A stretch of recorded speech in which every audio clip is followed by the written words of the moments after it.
So we're going to use the other 21 as inputs, right? So I got 21 things that are going to go into something, right? And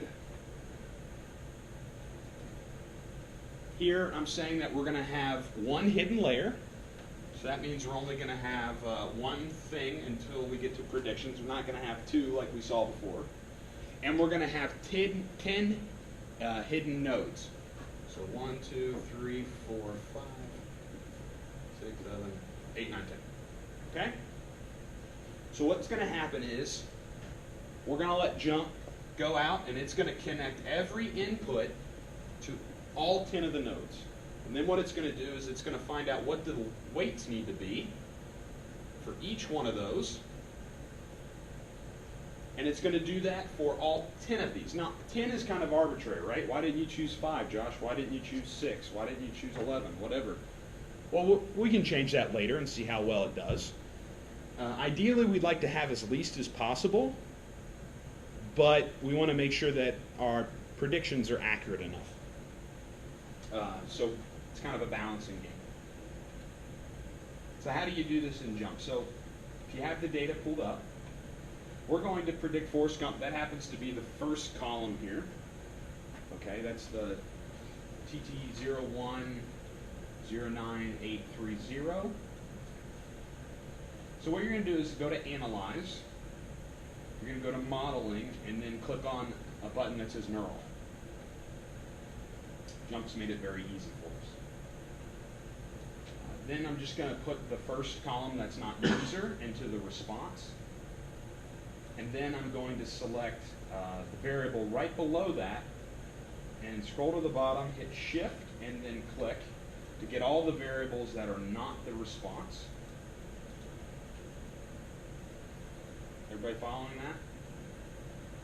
And throw it into X. Pretty straightforward, right? Not much different than all the other jump module things. We're going to hit OK. So with a neural network, because we're doing prediction, obviously if I took all of the data, right, and I gave it enough hidden nodes and enough hidden layers, I could predict probably all of this 100% of the time. But that's not the goal. We want to be able to perform predictions on users who are outside of our data set, right, who we've never seen before. So to mimic that, what we're going to do is actually cut the data. We have 100% of the data. What we're going to do is cut a third of it and put it to the side. This is called holdback method.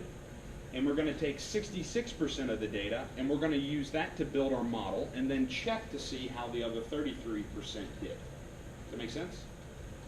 Pretty common technique. So that's what the first part there is doing. You click holdback, default to 33%, we're good to go. Then, as we said before, we're going to do 10 hidden nodes, and then all you do is click go. And so this is really interesting. So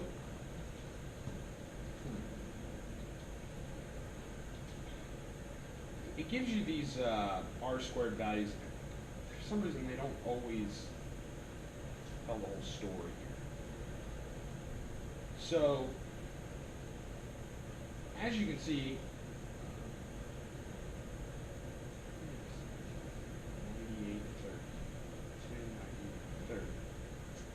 okay, so if you scroll down on my slides,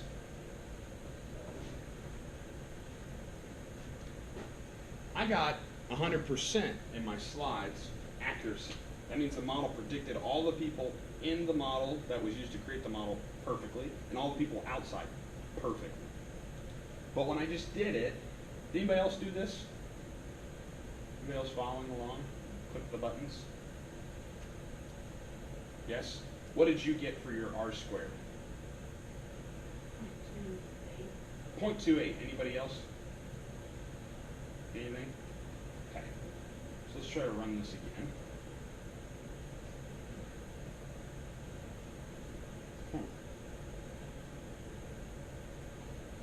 So when I ran it, this is the problem sometimes with neural nets, because the way that they work, or they start, is they start in a random place. They generate a bunch of random weights and random biases, and then they adjust them based on your loss function and all this other stuff. So sometimes you can get a really good answer, and then other times you won't get a good answer. So it's good to sometimes rerun things. So let's see if we can rerun this. Let's put in this time, I'm going to put 20 hidden nodes in there and see what happens. There's really no improvement. Okay, I guess I have no idea then how in the world I got 99% before. Maybe it was just dumb luck.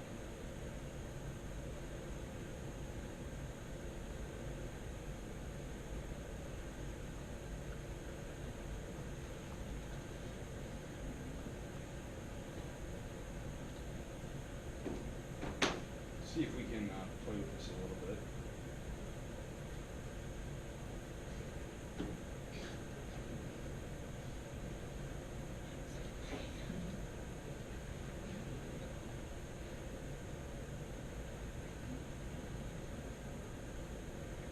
Let me just do 3 and see what happens. That's still 18%.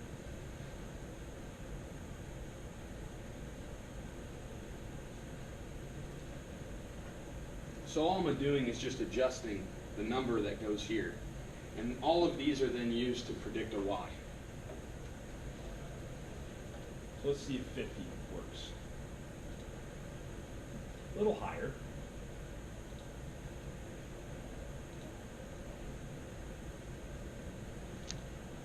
Kind of cheating now, right? Well, I think I see what the issue is. What's the issue? On your slide, Yeah? you have 10983 as both the x and the y. Oh! Well, then I guess that would, if we So were... you should be able to predict that pretty accurately. Right. Good catch. You'd make a good statistician. I put this together in about 45 minutes, so. So there you go. So I guess we're not a such wow anymore. I thought we would be. Shucks. So, well, let's look at the model anyway.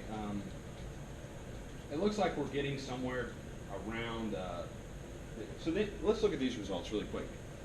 So this model up here I used 50 hidden nodes, and down here I used 100. Now, what actually happened, so the R squared is an overall measure of the fit of the model, right? The higher R squared, the better off we are as far as prediction. The more accurately they fit, right, to the data.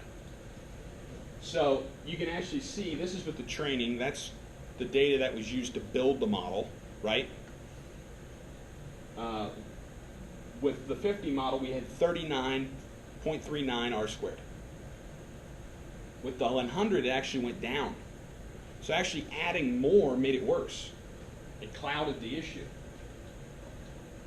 And similarly, in the validation sets, these are the ones that weren't used to build the model. You can see that it actually went down as well there. So it looks like increasing it to 100 really did nothing. So let's see what 20 does.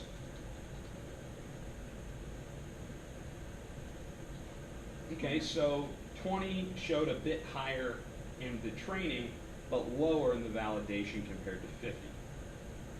So this is where you start toggling, right? You start putting in things, seeing what works. Let's try 35. So it really looks like that 50 is probably our sweet spot here, unless we use the response to predict the response.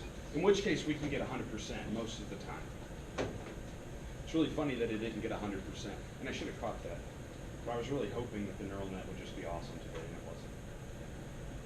But let's, so if you do a number of these, you can look and see how well the model predicted versus what actually happened by clicking on the little triangle, downward triangle, and then plot actual versus predicted. So all these are points in the data set, and so you can see it's predicting mostly high, right? It's almost giving Forrest Gump at least a 7 or a 10, somewhere between there for almost everybody. Very rarely does it actually predict a low score. But it's interesting, the lower the scores on the predicted do correspond to kind of lower scores on the actual, which is good. That means there's something going on there, right? The other thing you can do is, once you have done a neural network in Jump and you're happy with it, you can click Diagram, and this will actually show you a giant picture, which is not really useful, except for just if you want to. If you had like a few things, maybe it would be useful, but for a lot of stuff like this, it's not super useful. But you can get the diagram, and most usefully, you can also save formulas. So what that'll do is it'll take all of those weights and biases that it found to get your fit, and it will save those all into a formula that you can then use to, make further predictions. You can also export those formulas to SAS. Pretty useful. So if I click on that and I click the Save Formulas button, what that does back in my data is it creates a column for every little hidden node in what the value would have been. So what you can see here actually is there's a lot of blanks for those, a lot of missingness for those hidden nodes, right? And that's because in the data there was a lot of missing values.